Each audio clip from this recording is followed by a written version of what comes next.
Hello दोस्तों, welcome to my channel. दोबारा आप लोगों को स्वागत है। मैंने देखिए मेरे चैनल में मैंने ऑलरेडी फोर्कलिफ्ट के ऊपर सवाल जवाब बनाए, छोटी गाड़ी के ऊपर मैंने टिप्स दिया हुआ है। तो बहुत सारे कमेंट आ रहे थे कि बड़ी गाड़ी के ऊपर भी सर आप एक वीडियो बनाने के लिए, मेरे पास बहुत सारे कमेंट्स आ रहे थे। तो इसलिए मैंने सोचा कि चलो बड़ी गाड़ी के ऊपर मैं एक वीडियो बना सकूं। तो देखिए मैं पूरा टिप्स आपको बताऊंगा कि बड़ी गाड़ी में कैसे पास होना है आपको। तो मैं आपको बस इतना बताना चाहता हूँ, देखिए बड़ी गाड़ी में क्या होता है, छोटी गाड़ी और बड़ी गाड़ी के मिक्स सवाल होते हैं। मतलब छोटी गाड़ी के भी सवाल आएंगे, बड़ी गाड़ी के टेक्निकल सवाल होते हैं, बड़ी गाड़ी के अलग से सवाल होते हैं। तो इस वीडियो को देखने से पहले, बाद में नहीं, पहले आप लोग, मैंने जो छोटी गाड़ी का बनाया हुआ है आप मेरे वीडियो सेक्शन में जाकर देख सकते हैं, प्लेलिस्ट में जा दे सकते हैं। आरटीए सिग्नल टच छोटी गाड़ी का होगा, एलएमबी का, आप उसको देखिए। उसको देखने के बाद ही ये वीडियो देखना, तभी आपको हेल्प मिलेगा, ठीक है? क्योंकि मिक्स सवाल होते हैं जैसे कि मैंने आपको बताया। तो शुरू करने से पहले मैं आपको इतना बताना चाहता हूँ, बड़ी गाड़ी में कौन कौन से गाड़ियाँ आती हैं, हैवी ट्रक और हैवी बस। तो दोनों के सवाल जो होते हैं वो मिक्स सवाल होते हैं, छोटी गाड़ी के और हैवी ट्रक हैवी बस। तो जैसे कि मैंने आपको पहले ही बता दिया था, छोटी गाड़ी में कि टोटल 40 सवाल होते हैं, जिसमें से 35 सवाल होते हैं और 5 होता है वीडियो। उस 40 में से टोटल कितने नंबर चाहिए पास होने के लिए? आपको 30 नंबर चाहिए पास होने के लिए। तो देखिए मैंने आप लोगों को ट्रैफिक साइंस के बारे में ऑलरेडी बता दिया है मेरे दूसरे वीडियो में, जो कि छोटी गाड़ी के ऊपर मैंने बनाया था। तो कुछ साइंस ऐसे हैं जो छोटी गाड़ी में नहीं है, ये बड़ी गाड़ी के अलग सवाल हैं। तो मैं आपको एक एक करके बताता हूँ। देखिए जो पहला है, इसे हम बोलते हैं बड़ा गाड़ी ममनू है, और जो दूसरा है इसे हम बोलते हैं बड़ा गाड़ी मुड़ना मना है। अब इसमें फ़र्क आपने देखा, ये जो बड़ा गाड़ी ट्रक बना हुआ है ये गोल राउंड में है, और ये बड़ा गाड़ी जो है ये एक बॉक्स के अंदर बना हुआ है।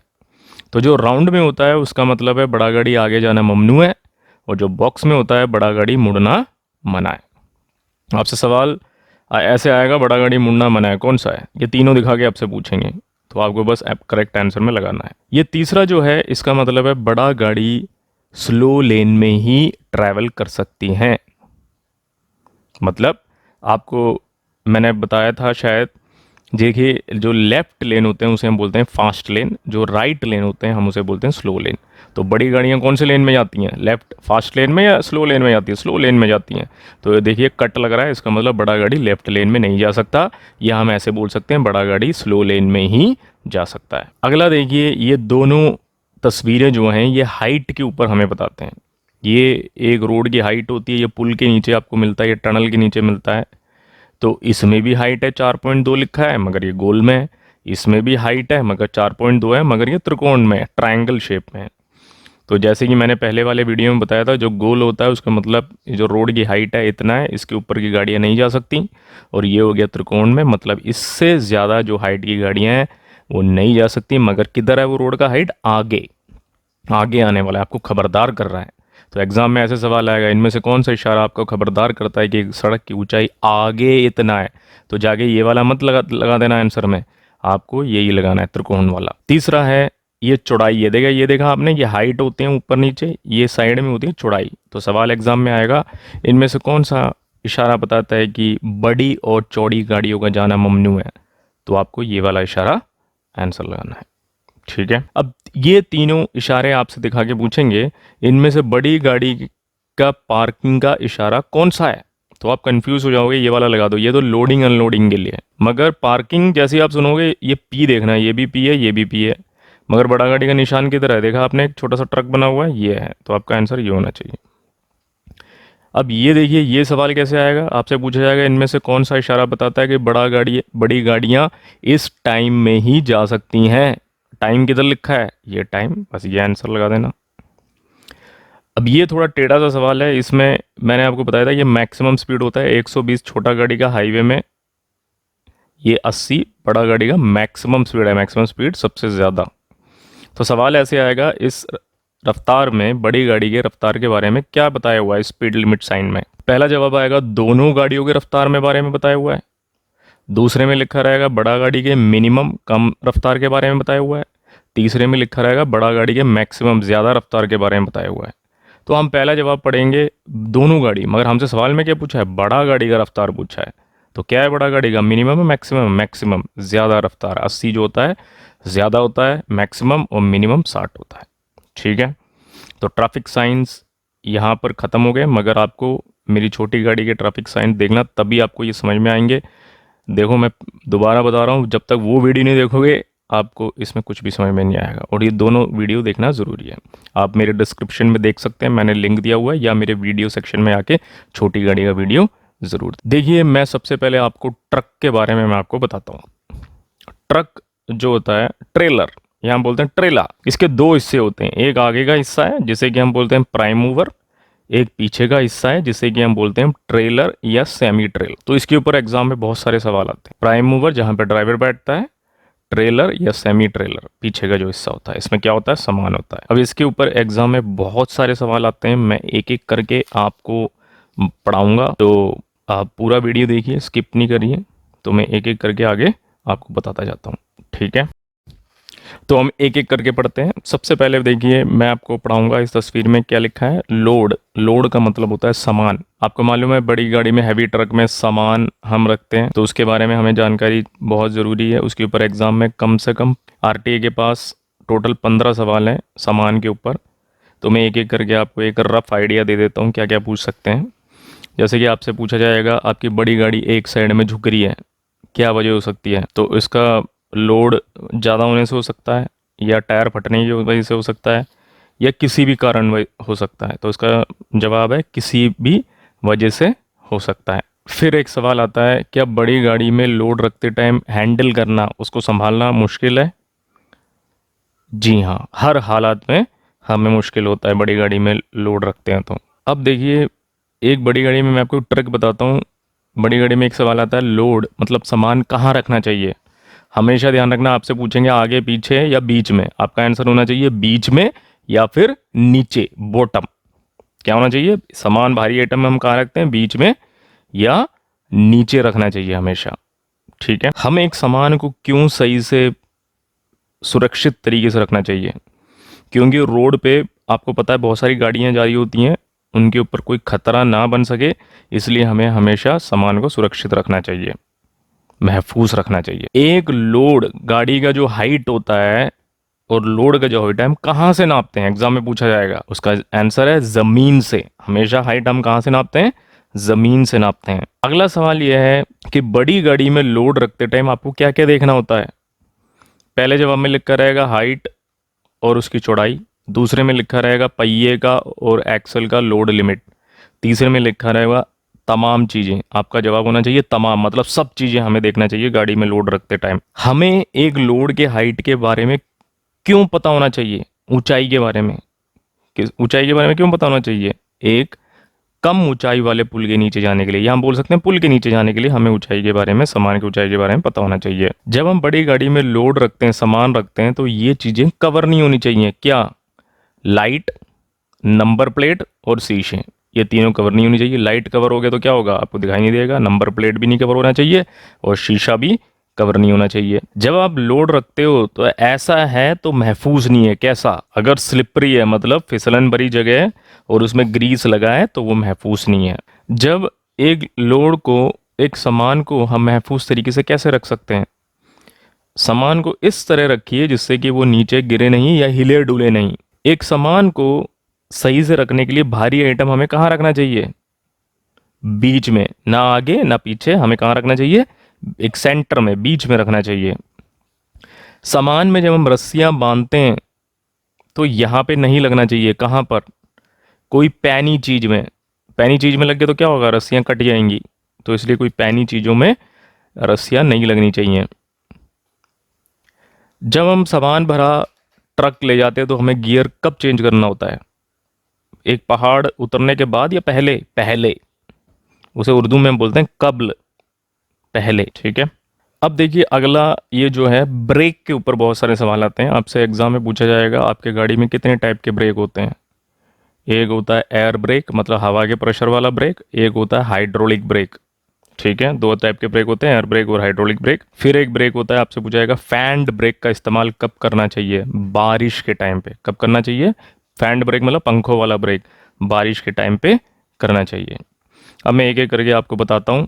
जैसे कि पहला सवाल आपसे पूछा जाएगा, अगर आपकी गाड़ी में एयर ब्रेक है तो ब्रेक कब काम करता है? जैसे ही हम पेडल पे पैर दबाते हैं उसी के तुरंत देर बाद ये ब्रेक काम करने लग जाता है, एयर ब्रेक और हाइड्रोलिक ब्रेक में से एयर ब्रेक हमें कब दबाना चाहिए? हाइड्रोलिक ब्रेक से पहले। ज़्यादातर ब्रेक क्यों ख़राब हो जाते हैं, फेल हो जाते हैं? क्योंकि उसकी मरम्मत सही से नहीं करते हम, उसकी मेंटेनेंस हम सही से नहीं करते, इसलिए ज़्यादातर ब्रेक ख़राब हो जाते हैं। एग्जाम में पूछा जाएगा, अगर हाइड्रोलिक ब्रेक फेल हो गया तो सबसे पहले आपको क्या करना चाहिए? अगर जवाब में मैं आपको टिप्स बताता हूँ, ऐसे 3-4 सवाल आते हैं, ब्रेक फेल हो गया आपको क्या करना चाहिए। मैं आपको टिप बताता हूँ कि अगर उस जवाब में 3 जवाब होते हैं जैसे कि आपको पता है, तो उस जवाब में लिखा है गियर को कम करो, तो आंखें बंद करके उस आंसर में दबा देना। 2 सवाल ऐसे हैं उसका जवाब अलग है, वो मैं आपको आगे आगे बताऊंगा। अगर आपके पास सवाल आता है कि ब्रेक फेल हो जाता है, जैसे कि इसमें लिखा है हाइड्रोलिक ब्रेक फेल हो जाता है, सबसे आपको क्या करना चाहिए? गियर को कम करिए, नीचे वाले गियर में डालिए। अगला सवाल, अगर एयर ब्रेक फेल हो गया आपको क्या करना चाहिए? सेम आंसर, गियर को कम करिए, नीचे करिए। अब एक सवाल आता है हाइड्रोलिक ब्रेक में से प्रेशर कम हो गया, क्या करना चाहिए? अब इसके जवाबों में ये नहीं लिखा कि गियर को कम करना चाहिए, इसलिए जवाब होना चाहिए ब्रेक को पंप करना चाहिए। फिर एक सवाल आता है हाइड्रोलिक ब्रेक में से बहुत ज़्यादा प्रेशर ख़त्म हो गया है, तो इसका जवाब है आपको बच निकलने का रास्ता ढूंढना चाहिए। खरूज का रास्ता मतलब बच निकलने का रास्ता आपको ढूंढना चाहिए। ब्रेक कब खराब होने के चांस हैं? कंटिन्यूस हैवी ब्रेक, कंटिन्यूस भारी ब्रेक मारने से ब्रेक खराब होने के चांस हैं। अगर आप ब्रेक मार रहे हो और आपकी गाड़ी फिसल जाए तो आपको ब्रेक जल्दी रोकना चाहिए। क्यों? आपके पूरे गाड़ी के ट्रैक्शन को रोकने के लिए। अब एग्जाम में देखिए टायरों के ऊपर बहुत सारे सवाल आते हैं। तो एक सवाल आता है, 2 सवाल आते हैं बल्कि, टायरों में कम हवा क्या हो सकता है? टायरों में आग लगने का चांस ज़्यादा है और गाड़ी को हैंडल करना भी मुश्किल है। समझ में आ गया? फिर दूसरा सवाल आता है, गाड़ी में आग लगने की वजह क्या है? सेम जवाब उल्टा सोचिए, टायरों में कम हवा होना। टायरों के बीच में पत्थर या मिट्टी घुस जाता है तो क्या हो सकता है? गाड़ी का बैलेंस या पहियों का बैलेंस बिगड़ जाता है। क्या टायरों के बीच की जगहों को क्या हमेशा चेक करना चाहिए? जी हाँ, तमाम हालत में हमें चेक करना चाहिए। टायरों के चारों तरफ जो नट्स होते हैं आपने देखे होंगे, उसके चारों तरफ जंग लग जाए, जंग मतलब रस्ट, जंग लग जाए तो क्या हो सकता है? नट ढीले हो सकते हैं।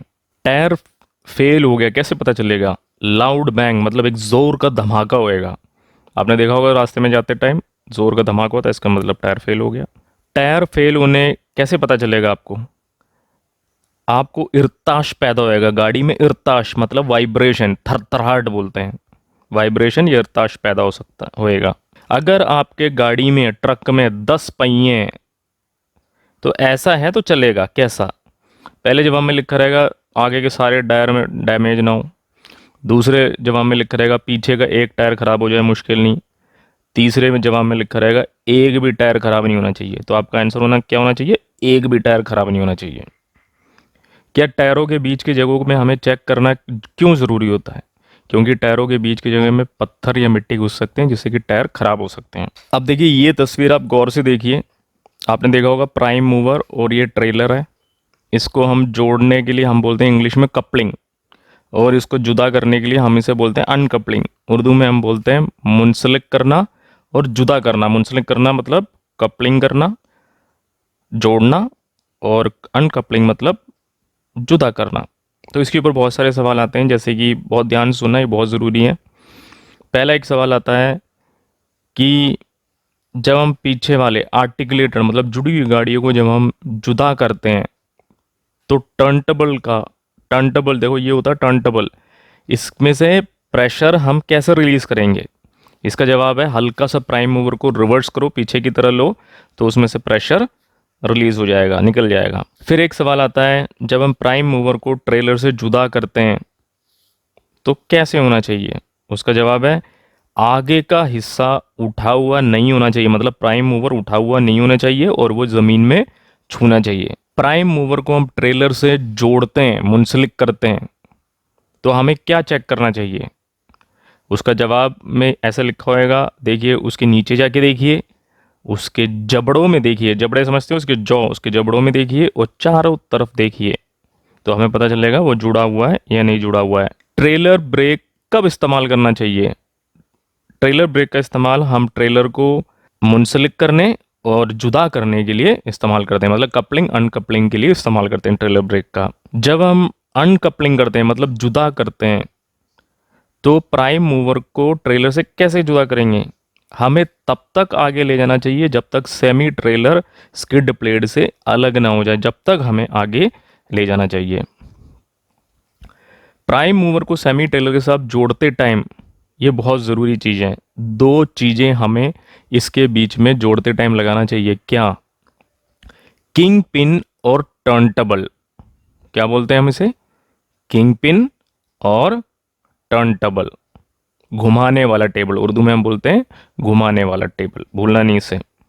और दो चीज़ें और होती हैं, हम उसे जोड़ते हैं, उसको हम बोलते हैं, दो केबलें जोड़ते हैं, उसे हम बोलते हैं एयर केबल और इलेक्ट्रिकल केबल। अगला सवाल है, जब हम सेमी ट्रेलर को जोड़ते हैं तो हमें कहाँ देखना चाहिए?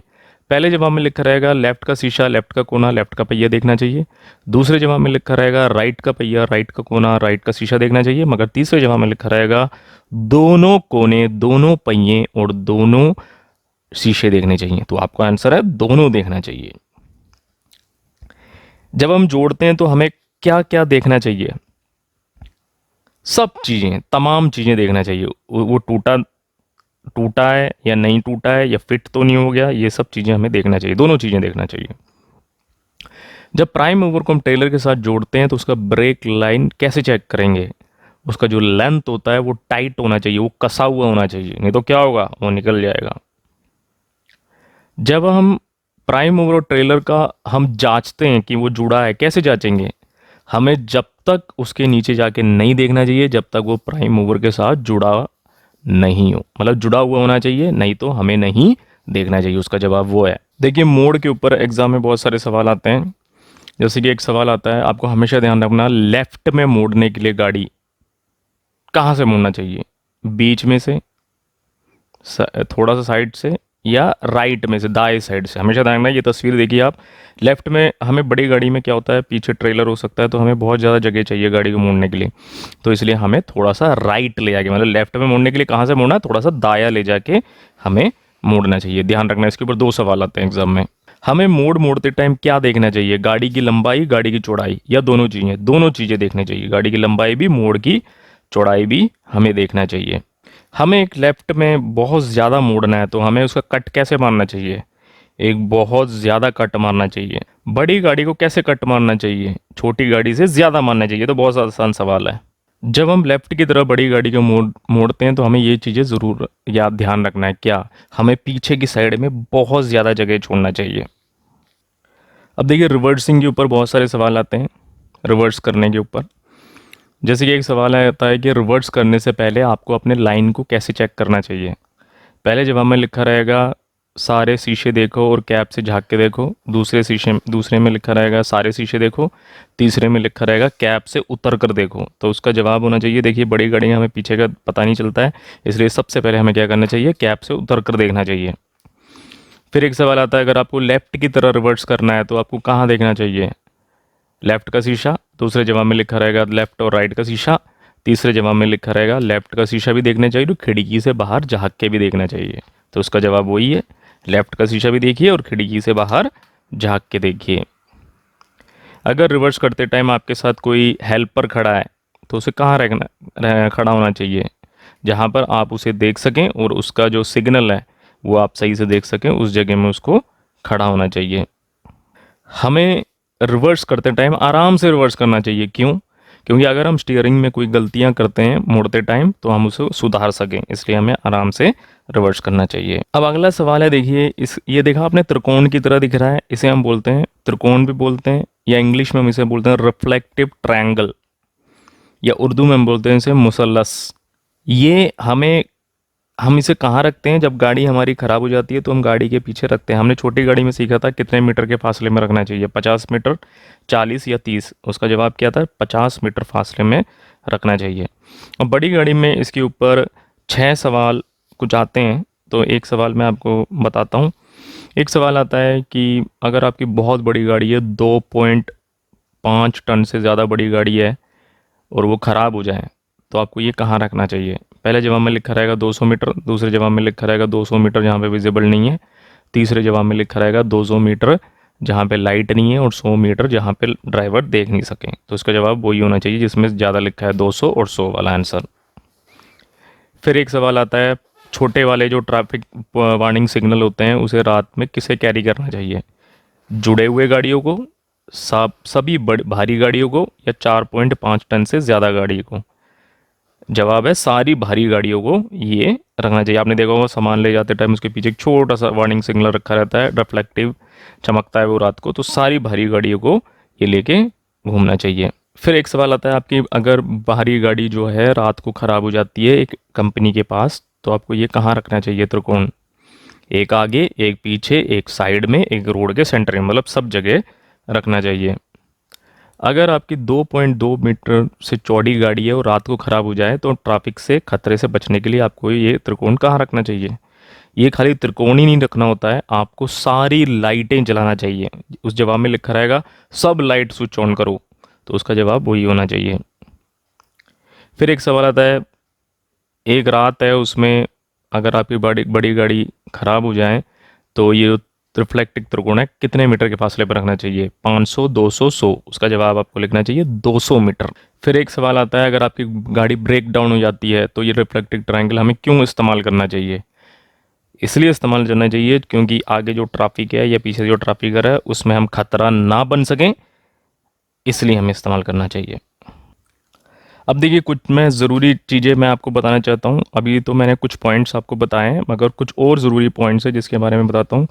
सबसे पहले आपसे पूछा जाएगा थकावट के ऊपर या कोल्ड, कोल्ड माने जुकाम के ऊपर कुछ सवाल आते हैं। जैसे कि आपसे एक सवाल आता है कि सबसे बेहतर तरीका कौन सा है जब आप ट्रिप में जा सकें, तो उसका जवाब होना चाहिए जब हम नॉर्मली आप जगे हुए हो तब आपको ट्रिप की सवारी करनी चाहिए। एक रेस्ट पीरियड में अपने अंगूठों को छूना चाहिए। इससे क्या हो सकता है? आपको जगह रहने में मदद मिल सकती है।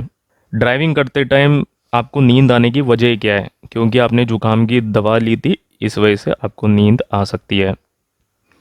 हमें एक लंबे टाइम में जाने से पहले ब्रेक कब लेना चाहिए? थकने से पहले, थकावट होने से पहले हमें ब्रेक ले लेना चाहिए। एक लंबे सफ़र में थकावट से बचने के लिए आपको क्या खाना चाहिए? आपको फ्रूट चाहिए, फल, फल खाना चाहिए। उसमें लिखा रहेगा बर्गर खाओ, पास्ता खाओ, फल खाओ, तो आपका जवाब होना चाहिए फल खाना चाहिए। आप एक लंबे सफ़र में जा रहे हो और आपको जुकाम है, तो सबसे अच्छा तरीका क्या है? पहले जवाब में लिखा रहेगा जुकाम की दवा खा लें, दूसरे में लिखा रहेगा थोड़ा सा ब्रेक ले ले बाद में, तीसरे में लिखा रहेगा उसी जुकाम के साथ गाड़ी चलाएं। तो आपका जवाब होना चाहिए उसी जुकाम के साथ गाड़ी चलाएं, नहीं तो क्या होगा, आप जुकाम की दवा खाएंगे फिर से आपको नींद आ सकती है। तो इसलिए आपको क्या करना है, उसी जुकाम के साथ गाड़ी चलाना है। एक लंबे ट्रिप में जाते टाइम आपको चौकन्ना रखने के लिए सबसे अच्छा तरीका क्या है? आपको ट्रिप स्टार्ट होने से पहले अच्छी तरह नींद पूरी कर लेनी चाहिए, जिससे आपको नींद ना आए। अगर आप एक ड्राइव में जा रहे हो और आपकी आंखें ऐसे हल्की फुल्की ब्लिंक होने लगती है, मतलब ऐसा हिलने लगता है, तो आपको क्या करना चाहिए? इसका मतलब है कि आप थकने वाले हो, इसलिए आपको रेस्ट करना चाहिए। फिर शराब के ऊपर कुछ सवाल आते हैं, जैसे कि आप शराब पी के गाड़ी चलाओगे तो बहुत ख़तरनाक है। क्यों? क्योंकि हम दूसरे ड्राइवरों का रिएक्शन टाइम स्लो हो जाता है, मतलब सुस्त हो जाता है, सोचने की शक्ति सुस्त हो जाती है। एक सवाल आता है अल्कोहल के ऊपर कि आप अल्कोहल पी के गाड़ी चला रहे हो तो ख़तरनाक हो सकता है। क्यों? क्योंकि हम दूसरे ड्राइवरों के रफ्तार के बारे में अंदाज़ा नहीं लगा पाते हैं, और क्या हो सकता है, हमारा जो सोचने का शक्ति है वो सुस्त हो जाता है, सोच नहीं पाएंगे हम ढंग से। अब देखिए, देखने और आराम से गाड़ी चलाने के ऊपर बहुत सारे सवाल आते हैं, जैसे कि आपसे एक सवाल आता है गाड़ी को स्लो करते टाइम आपको कहाँ तक देखना चाहिए? 12 से 15 सेकंड। वैसे हमें कितने सेकंड का फासला छोड़ना चाहिए? 2 सेकंड। मगर एक सवाल आता है गाड़ी को स्लो करने के लिए, बड़ी गाड़ी को स्लो करने के लिए आपको कितने सेकंड का फासला चाहिए? 12 से 15 सेकंड। फिर एक सवाल आता है आपको सिटी में जाते टाइम कहाँ तक देखना चाहिए? एक चौथाई ब्लॉक, एक आधा ब्लॉक, और या फुल ब्लॉक, पूरा ब्लॉक? तो उसका आपका जवाब होना चाहिए एक पूरा ब्लॉक देखना चाहिए। अब एग्ज़ाम में आग के ऊपर, आग के ऊपर बहुत सवाल आते हैं, जैसे कि फायर एक्सटिंग्विशर, उसे हम बोलते हैं आग बुझाने वाला आला, उसका इस्तेमाल कब तक करना चाहिए? आग के जाने तक, धुएं के जाने तक, या सब चीज़ ठंडा होने तक? तो उसका आपका जवाब है सब चीज़ ठंडा होने तक हमको इसका इस्तेमाल करना चाहिए। हमें एक इंजन की आग को बुझाने के लिए हमें क्या करना चाहिए? इंजन के लोअर पे मारिए, रेडिएटर मारिए और गाड़ी के नीचे से मारिए। जहाँ पे लिखा रहेगा गाड़ी के नीचे से भी मारिए, उसमें आंसर दबा देना आंखें बंद करके। आग लगने के 3 वजह क्या हैं? अब देखिए आप कंफ्यूज हो जाओगे, तीनों में एक जैसा लिखा रहेगा, मगर जिसमें लिखा रहेगा इलेक्ट्रिकल सिस्टम डैमेज हो जाए, मतलब बिजली के अवाम डैमेज हो जाए, या टायरों फट जाए, या ज़्यादा ब्रेक लगाने से आग लगता है। ठीक है, इलेक्ट्रिकल चीज़ें खराब हो जाए, उसमें देखते ही लगा देना आंसर। अब वार्निंग लाइट और एक्सीडेंट के ऊपर, मतलब क्रैश, बहुत सारे सवाल आते हैं एक्सीडेंट के ऊपर। तो एक सवाल आता है, अगर दिन के टाइम पे अगर आपको हज़ार्ड वार्निंग लाइट जलाना पड़े, क्यों जलाना चाहिए? जब आप कहीं पे रुके हुए या कहीं पे खतरा बनने जा रहे हो तो आपको वार्निंग लाइट जलाना चाहिए। अगर आपका गाड़ी का एक्सीडेंट हो गया है तो उस एरिया को कैसे महफूज बनाओगे? तो सबसे पहले आपको क्या करना चाहिए? आपको गाड़ी को साइड पे खड़ा कर देना चाहिए, रोड से उतार लें, और हज़ार्ड वार्निंग लाइट जलाएं गाड़ी का, हंगामी इशारे या इमरजेंसी लाइट जलाएं, और इमरजेंसी साइन जो त्रिकोण होते हैं वो आपको रखना चाहिए। अगर आपका गाड़ी का एक्सीडेंट हो जाए तो सबसे पहले आपको क्या करना चाहिए? उस एरिया में दोबारा कोई चोट या डैमेज नहीं हुए, इसलिए उस एरिया को महफूज बनाना चाहिए। अगर आपका गाड़ी का एक्सीडेंट किसी और गाड़ी के साथ हो जाता है तो आपको सबसे पहले क्या करना चाहिए? सिंपल जवाब है, पुलिस को इन्फॉर्म करना चाहिए। अगर आपका गाड़ी का एक्सीडेंट हो जाए तो उस एरिया को कैसे महफूज बनाओगे? बहुत सारे आंसर लिखे होंगे मगर आपको कंफ्यूज करेंगे, बस सिंपल सा आंसर ढूंढना है। इमरजेंसी वार्निंग ट्रायंगल, मतलब मुसल्लस जो त्रिकोण है वो रोड पे रखना है, और हज़ार्ड वार्निंग लाइट आपको जलाना है। वो आंसर होगा तो उसमें क्लिक कर देना। एक्सीडेंट से बचने के लिए आपको क्या करना चाहिए? आपको आराम से गाड़ी चलाना चाहिए और ज़्यादा फासला रखना चाहिए। अगर आपका गाड़ी का एक्सीडेंट हो गया और किसी को चोट लग जाती है तो आपको क्या करना चाहिए? गाड़ी हटाना चाहिए, नहीं हटाना चाहिए? नहीं हटाना चाहिए। अगर आपका गाड़ी का एक्सीडेंट हो जाए, किसी को चोट लग जाती है, तो हमें एग्जैक्ट लोकेशन के बारे में इमरजेंसी सर्विस को बताना चाहिए। क्यों? इसलिए क्योंकि वो बिना किसी रुकावट आपके पास जल्दी से पहुंच सकें, बिना डिले के आपके पास पहुंच सकें। अगर आपका गाड़ी का एक्सीडेंट हो गया तो सबसे पहले आपको क्या करना चाहिए? उसी जगह में दोबारा एक्सीडेंट नहीं हुए, इसलिए आपको वो एरिया महफूज बनाना चाहिए। अगर आपका गाड़ी का एक्सीडेंट हो गया है तो ऐसा करोगे तो ये जुर्म है, या जुर्माना मिल सकता है। क्या? बिना रुके भग जाओगे तो। एक्सीडेंट होने के बाद आपको क्या करना चाहिए? गाड़ी को रोकना चाहिए और उस एरिया को महफूज बनाना चाहिए। अगर आपका गाड़ी का एक्सीडेंट हो गया और किसी को चोट नहीं लगती है, तब आपको गाड़ी को मूव करना चाहिए। क्यों? ट्रैफिक को चलने देने के लिए, मतलब वहाँ पर खड़ा करोगे तो ट्रैफिक ब्लॉक हो जाएगा, आपको और फाइन मिलेगा, इसलिए ट्रैफिक को चलने देने के लिए आपको गाड़ी को हटा लेना चाहिए। अब देखिए, बड़ी गाड़ी में बस ड्राइवर के ऊपर भी बहुत सारे, या बसों के ऊपर भी बहुत सारे सवाल आते हैं। मैंने आपको पहले ही बोला था कि छोटा गाड़ी, बस का और ट्रक का मिक्स सवाल होता है, तो बस के ऊपर सवाल आएंगे तो कैसे आएंगे देखते हैं। बस ड्राइवर को पैसेंजर की सेफ्टी के लिए कब रिस्पॉन्सिबल होना चाहिए? हर वक्त, तमाम हालात में रिस्पॉन्सिबल होना चाहिए। बस ड्राइवर को ट्रिप स्टार्ट करने से पहले क्या देखना चाहिए? पैसेंजर का जो उतरने का और चढ़ने की जो जगह है वो क्लियर होना चाहिए। बस स्टॉप से निकालते टाइम बस ड्राइवर को क्या करना चाहिए? करेक्ट इंडिकेटर डालना चाहिए और आराम से निकालना चाहिए। बस ड्राइवर को बस स्टॉप से निकालते टाइम क्या करना चाहिए? पैसेंजर के दरवाजे बंद कर लें और बार बार शीशे को चेक करना चाहिए। शीशों को हमें चेक करना चाहिए पैसेंजर की सेफ्टी के लिए। शीशों में देखना, जांचने का मतलब क्या होता है? आपको शीशों में क्या देखना चाहिए? आपके राइट साइड से कोई ओवरटेक तो नहीं कर रहा, आपको चेक करना चाहिए। बस ड्राइवर को पैसेंजर के लिए कब रिस्पॉन्सिबल होना चाहिए? पहले भी मैंने आपको बताया था, हर वक्त। एक बस ड्राइवर को, सवाल बस इतना ही है, एक बस ड्राइवर, तो उसका जवाब यही है। हमेशा ध्यान रखना, ऐसे सवाल आते हैं, हमेशा पैसेंजर की सेफ्टी के लिए देखना चाहिए, तो इसका जवाब भी वही है। पैसेंजर को कोई उतरने चढ़ने में कोई दिक्कत आ रही है, उसकी पैसेंजर की हेल्प करनी चाहिए, मदद करनी चाहिए। बस को चलाते टाइम आपको बार बार शीशों को चेक करना चाहिए, किस लिए? पैसेंजर की सेफ्टी के लिए। आपको कैसे पता चलेगा पार्किंग ब्रेक काम कर रहा है नहीं कर रहा है? आपको हल्के से गियर में आगे ले जाके पार्किंग ब्रेक में दबाना चाहिए और देखना चाहिए पार्किंग ब्रेक काम कर रहा है नहीं कर रहा, आपको पता चल जाएगा। बस ड्राइवर को ट्रक ड्राइवर के मुकाबले आराम से चलाना चाहिए। क्यों? क्योंकि क्या होता है, बस में कौन होते हैं? लोग होते हैं। ट्रिप स्टार्ट करने से पहले बस ड्राइवर को क्या देख करना चाहिए? सीट, जो बस की सीटें होती हैं वो हिलना डुलना नहीं होना चाहिए, महफूज होना चाहिए।